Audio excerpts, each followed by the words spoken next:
Bonjour à tous et merci de votre fidélité au 12h30 de RTI2. À la une de l'actualité, célébrée tous les 15 août, les chrétiens catholiques commémorent aujourd'hui l'Assomption, la montée de la Vierge Marie au ciel.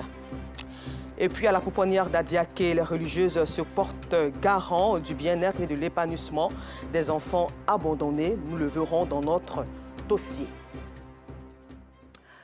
Chaque 15 août, l'Église catholique célèbre la solennité de l'Assomption, l'élévation à la gloire au ciel de la Vierge Marie, la montée triomphale du corps et de l'âme de la Mère de Jésus.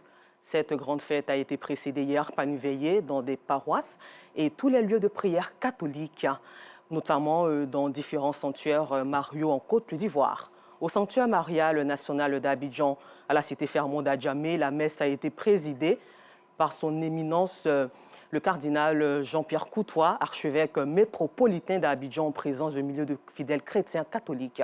Dans son homélie, le prélat a donc invité les fidèles chrétiens à ne pas avoir peur d'affirmer leur foi comme Marie. Bonne fête d'Assomption aux chrétiens catholiques d'ici et d'ailleurs. Nous le disions en titre, elle se porte garant du bien-être et de l'épanouissement des enfants abandonnés. Les religieuses catholiques de la pouponnière des Anges d'Adiaké qui ont tout abandonné pour honorer leurs vœux de bonté et d'aide aux plus faibles, malgré quelques difficultés, sont à l'œuvre dans ce dossier signé Joël Gossé, Kader Bachil et Bouraïma Guiré. Air frais, accueil chaleureux. Bienvenue à la pouponnière des Anges d'Adiaké. Construit aux abords de la lagune ébriée, ce cadre est un lieu adéquat pour ses occupants, tous âgés de 0 à 2 ans. Bâti sur une superficie de 3 hectares, cet établissement privé est dirigé par la sœur Jocelyne Acré.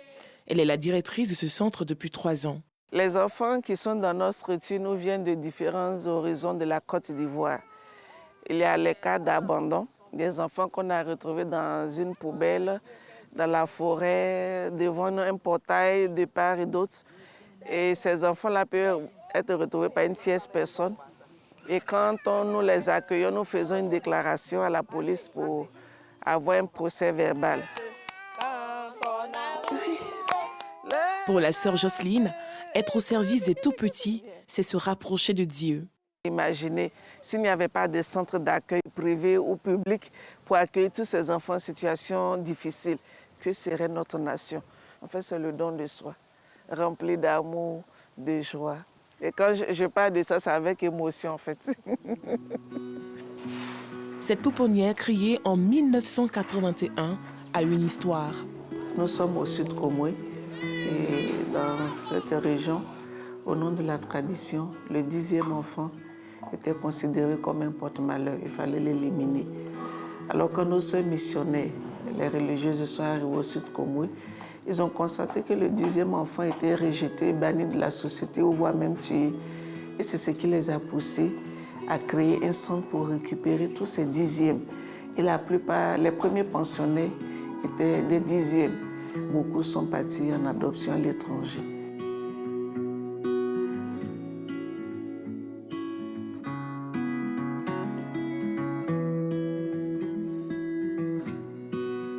Cependant, au fil des ans et du fait des campagnes de sensibilisation à l'acceptation de toute vie, la pouponnière reçoit de moins en moins de 10e enfants rejetés, ce qui conduit les sœurs des pauvres à s'ouvrir à d'autres réalités. De nos jours, ce problème n'est plus crucial.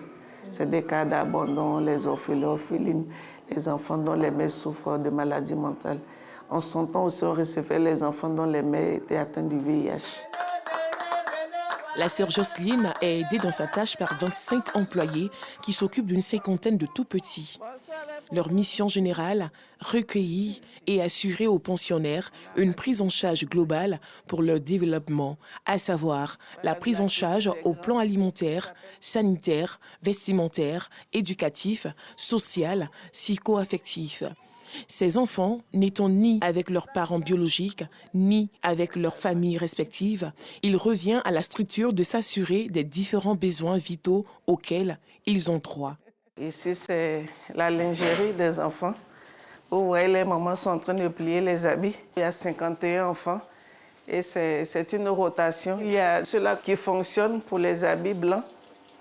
Et il y a des seuls là qui fonctionnent pour les habits de couleur, dont on alterne pour que la durée de vie quand même tienne. Ce suivi se poursuit jusque dans les toilettes et les chambres. Ici, c'est la douche, toilette. C'est le vestiaire où il y a tous les habits. Et on les met ici pour le lit sur lequel on change les couches, on les habille. Ce tableau aussi permet de prendre la température des enfants avant midi et après midi pour voir l'évolution. Par exemple, nous avons Oumou à 6 heures, il avait 37 degrés.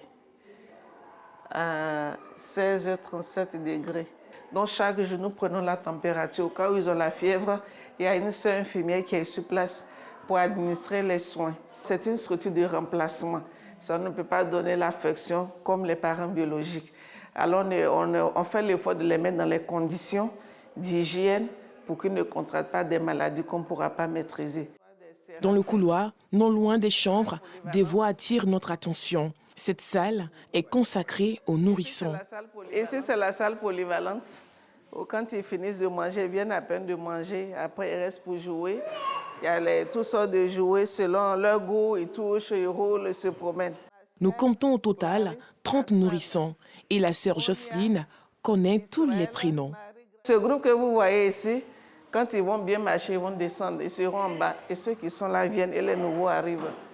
Alors ici, nous avons bébé Abraham, Emmanuel, oui, Emmanuel Bonheur, Jocelyne, Jean-Emmanuel, Miracle, Rachid. Pour les cas d'abandon, c'est nous-mêmes qui donnons les prénoms, seulement le prénom, pas de nom. On fait un extrait blanc. Quand ils vont en adoption, les parents refont l'extrait, mettent le nom de famille et le prénom qu'ils veulent leur attribuer. Dans cette même salle, consacrée aux enfants-sons, se trouve la source d'inspiration de Jocelyne. Vous voyez un prêtre avec les enfants, les jeunes. C'est lui qui a fondé la congrégation des Sœurs des Pauvres. Il avait vraiment un amour pour les enfants en difficulté, les jeunes en détresse. Et celui qui a fondé la congrégation, c'est venu en Afrique et nous continuons l'œuvre qu'il a laissée. Ça nous inspire. À quelques pas de cette salle se trouve une infirmerie. Cette maman elle est venue chercher le produit primalant pour la toux qu'elle va mesurer pour administrer aux enfants qui toussent. Et quand les enfants, les bébés arrivent, c'est ici. Nous les mettons pour les examiner et après nous les lavons ici et pour un temps d'observation. Il y a une sœur infirmière qui est là qui fait tout le traitement. Ceux qui sont concernés ont leur nom et en fonction de ça, on mesure les médicaments. À côté des soins de santé, les aliments de base des pensionnaires sont produits sur place. Ici, c'est le clapier. Nous faisons l'élevage des lapins. Nous faisons les bouillons qu'on mélange avec les légumes pour l'alimentation des poupons. Ici, nous avons le champ de manioc et de bananier. Le manioc ici, c'est à 3 choses. Le premier volet pour la tiékine, le second volet pour le placali et le troisième pour le gari et les bananes que vous voyez. Et une fois en cuisine, nous retrouvons Louise, la cuisinière de ce centre depuis 30 ans. Qu'est-ce qui t'a motivé à venir travailler avec les enfants, les bébés? Parce que j'aime les enfants. Pour ça, je suis restée avec les enfants. Dans cette cuisine, tout est fait avec beaucoup d'attention. Puisqu'ils sont des êtres fragiles, alors nous filtrons l'eau comme ça. Parce que parfois, il y a des produits qu'on met dans l'eau, il y a des débris qui restent. Entretien corporel, alimentation, scolarisation, soins médicaux. Où ce centre trouve-t-il des ressources additionnelles pour son fonctionnement? La pouponnière fonctionne sur fonds propres parce qu'elle est gérée par la congrégation des Sœurs des Pauvres. Et aussi le député Meïensier nous donne vraiment énormément un coup de main. Et le don des uns et des autres, les bienfaiteurs, bienfaitrices, les amis, tous ceux qui sont sensibles à la chose, c'est tous ces dons-là que nous mettons ensemble pour la prise en charge médicale, sanitaire, alimentaire des pensionnés. L'État de Côte d'Ivoire prend en charge l'eau et l'électricité. Et justement, parlant de dons, André et Germaine sont des habitués de ce centre. Avec eux, un carton destiné aux pensionnaires. Il faut aimer les enfants comme la parole de Dieu nous enseigne. Et vu cet état de fait, nous avions décidé, ma chérie et moi, de faire des dons, si Dieu nous permet, et chaque fin du mois. L'adoption est possible dans ce centre. Les parents qui sentent le besoin d'adopter vont à la CACI. C'est la CACI qui se charge de leur donner toutes les informations, les dossiers à fournir. Alors la CACI siège avec Madame la ministre Nasseneba Touré. Ils forment une commission qui siège, je crois, 3 à 4 fois par an et ils décident à qui attribuer les enfants selon la demande qui a été faite. Mais tout ne se passe pas comme le souhaitent ses responsables. C'est une famille qui a adopté une fille, mais malheureusement, il n'avait pas d'enfant. Je dis malheureusement parce que le père après abusé de la fille. Ça n'a pas été facile, mais on a aidé la fille. Elle est partie en France. Certains pensionnaires devenus grands ne manquent pas de marquer leur reconnaissance envers le centre qui les a accueillis. Par exemple, un cas parmi tant d'autres, il y a une qui a été adoptée en Italie. Quand elle a su son histoire, en signe de reconnaissance, elle a voulu célébrer son mariage au sein de la pouponnière. Et elle était passée en décembre 2019. Nous avons célébré son mariage sur place. On a fait la réception sur place avec tous les pensionnaires de la pouponnière. C'était très émouvant. Malgré sa beauté et la bonne organisation dont elle fait l'objet, cette pouponnière rencontre des difficultés. La directrice souhaite voir la réalisation de certains projets. Le grand problème, ce sont les difficultés financières. C'est-à-dire, vous voyez, ces machines qui sont là, puisque ça fonctionne chaque jour. Alors, les réparations sont énormes. Et le volet sanitaire, quand ils sont malades, et à tout moment, il faudrait qu'on ait quelque chose en main pour pouvoir faire face à l'entretien. Certes, nous recevons des dons, mais les moyens restent encore insuffisants. Depuis sa création, il y a 41 ans, à ce jour, la pouponnière des Anges d'Adiaké a abrité 1010 enfants. 5 enfants handicapés et une trentaine de jumeaux, tous entretenus avec le plus grand soin. Le constat est clair. À la pouponnière des Anges d'Adiaké, les pensionnaires sont traités comme des anges.